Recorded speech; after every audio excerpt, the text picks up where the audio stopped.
পচা, এই বিড়ির প্যাকেটটা তোকে কে দিয়েছে? একটা বিড়িখোর বুড়ি। বিড়িখোর বুড়ি?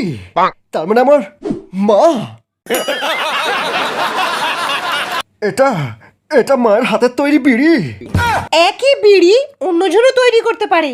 না নন্দা, তুমি হয়তো জানো না আমি কতদিন পরে এই বিড়িটা খেয়ে পেট ঝেড়ে হয়ে গেছি।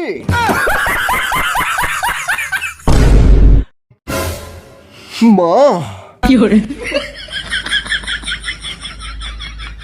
মা, তুমি জানো যে আমি তোমার স্পেশাল বিড়ি ছাড়া কিছু খেতে পারি না মা। মা গো, আমাকে একবার একবার তোমার স্পেশাল বিড়িটা খেতে দাও মা। কতদিন আমার পায়খানা ক্লিয়ার হয়নি মা, একবার। মা, তুমি আর বাবা যখন